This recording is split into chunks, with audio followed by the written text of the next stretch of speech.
దేశంలో పెట్రోలియం ఉత్పత్తులకు సంబంధించి సంక్షోభం మనం చూస్తున్నాం. దేశంలో గత కొన్ని సంవత్సరాలుగా ఎంతో సంక్షోభం నెలకొన్నది. దానికి కారణం ఈ ఉత్పత్తుల పైన కూడా వీళ్ళు ఎటువంటి చర్యలు తీసుకోకుండా వారు ఇంతకుముందు ఎటువంటి సమస్యలు లేవు, పెట్రోలియం ఉత్పత్తులు బాగానే ఉన్నాయని చెప్తూ నేడు మీరు వాహనాలను వాడడం ఆపేయండి, వాటికి సంబంధించిన ఉత్పత్తుల నిల్వలు ఆపేయండి అని చెప్తూ ఇప్పుడు మనకి ఇరాన్ ఇంతకుముందు ఎంతో మంచి స్నేహం ఉన్నది. ఇరాన్ ప్రభుత్వం మన కోసం అక్కడి నుంచి పెట్రోలియం ఉత్పత్తులు పంపిస్తున్నా కానీ ఇరాన్ కి సపోర్ట్ చేయకుండా ఇప్పుడు ఇక్కడ ఉన్న బీజేపీ ప్రభుత్వం మోడీ వాళ్ళు కేవలం కార్పొరేట్ వ్యక్తుల కోసం మాత్రమే, కార్పొరేట్ సంబంధించి వాళ్ళ కోసం మాత్రమే పనిచేస్తున్న సందర్భం మనం చూస్తున్నాం. ఈ దేశంలో వాళ్ళు హిందువుల కోసం మేము ఏదో చేస్తాం, మేము హిందువుల రక్షణ అని చెప్తున్నారు. హిందువుల కోసం మరి ఈ రోజు వాళ్ళని అడ్డీలో కొడుతున్నారు.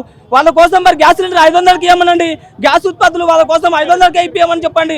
హిందువుల కోసమే వీళ్ళు ఉంటే, హిందువుల కోసమే వీళ్ళు వాళ్ళని రక్షించడం కోసమే ఉంటే ఈరోజు సామాన్య ప్రజలు ఎందుకని కనీసం 3 పూటలు తిండి తినడానికి లేదు, ఇప్పుడు గ్యాస్ సిలిండర్ లేదు. మాలాంటి యువకులు ఏదో చేయాలని ఉద్యోగాలు లేక మేము ఉద్యోగాలు లేనప్పటి పరిస్థితుల్లో ఇప్పుడు బిజినెస్ పెట్టుకొని ఏదో చేయాలనుకుంటే అప్పుడు గ్యాస్ సిలిండర్ లేక కనీసం మేము పెట్టుకున్న బిజినెస్ కూడా రన్ కాని పరిస్థితుల్లో ఈరోజు ఈ దేశంలో యువత ఉన్నారు. దాదాపు 90% ఉన్న యువత ఈ దేశంలో నిరుద్యోగంతో ఉన్నారు. వాళ్ళు పెట్టుకునే బిజినెస్లు కూడా ఇప్పుడు ఏం లేవు. గ్యాస్ సిలిండర్లే అందుబాటులో లేనప్పుడు ప్రజలకు తినడానికి తిండి ఎట్లా ఉంటుంది? మళ్ళీ కట్టెల పైన పోమని చెప్పి ఈ ప్రభుత్వం చెప్తారు. కట్టెల పైన వాడుకునే స్థితిలో ఉన్నారా? కనీసం మోడీ కామన్ సెన్స్ ఉండదు. చదువుకున్నాను తెలుస్తుంది విషయం, వాడు చదువుకోలేదు. ఆ యూనియన్ మినిస్ట్రీ మొత్తం చదువుకోని వాళ్ళు పెడితే ఏం తెలుస్తుందండి? చదువుకుంటే ప్రజలకున్న బాధలు తెలుస్తాయి. అవును, ఒకవేళ పేద ప్రజల కోసం పని చేస్తున్న వాళ్ళైతే మరి గ్యాస్ సిలిండర్ ధరలు పెంచుతుంటే వాళ్ళు ఏం చేస్తారండి? వాళ్ళు తక్కువగా ఇవ్వాలి. ప్రజల కోసం మాత్రమే ఉంటే ప్రజల యొక్క శ్రేయోభిలాసులు వాళ్ళైతే ప్రజలకు ఉంటున్న ఇప్పుడు ఈ గ్యాస్ సిలిండర్ దాదాపు 3000 రూపాయలు చేసి డొమెస్టిక్ వాటికి సంబంధించి మరి తగ్గించమనండి. ప్రజలకు వీళ్ళు మంచి చేస్తామనుకున్నప్పుడు ప్రజలకు ప్రతిదీ అందుబాటులో ఉంచండి. ఎందుకని వారిని అడ్డీరా కొడుతున్నారు?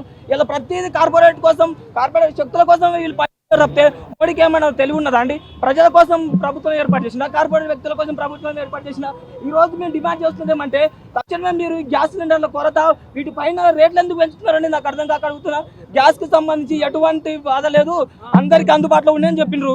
మరి ఇలా గ్యాస్ సిలిండర్లను తగ్గించుకోండి, మీరు వాడకాలు ఆపండి అని ఎట్లా చెప్తున్నారండి? బండ్లు వాడడం ఆపేయమంటున్నారు. ఏ విధంగా చూడాలి దీన్ని?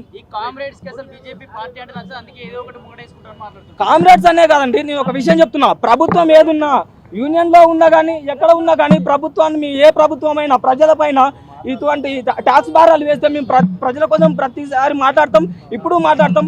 బీజేపీ అనే కాదు, కాంగ్రెస్ ప్రభుత్వం ఉన్నా మేము మాట్లాడతాం. ప్రజల పైన ఇటువంటి భారాలు మోపినప్పుడు, వారిని అడ్డీ రగదొక్కుతున్నప్పుడు కనీసం వాళ్ళ పక్షాన మాట్లాడడానికి ఉన్నది కాంగ్రెస్ ఏ పార్టీ ఉన్నా కానీ మాట్లాడేది కేవలం సిపిఐ మాత్రమే. ప్రజల కోసం మేము ప్రజా క్షేత్రంలోనే ఉంటాం, ఎప్పుడు సమస్యల పైన పోరాడతాం. ఇప్పుడు మోడీ కూడా వీటిపైన ఎటువంటి చర్యలు తీసుకోకపోతే దేశంలో ప్రజలు గమనిస్తూనే ఉన్నారు. వచ్చే ఎలక్షన్లలో మీరు కనీసం పుట్టగతులు లేకుండా పోతారని కూడా నేను ఈ సందర్భంగా తెలియజేస్తున్నాను.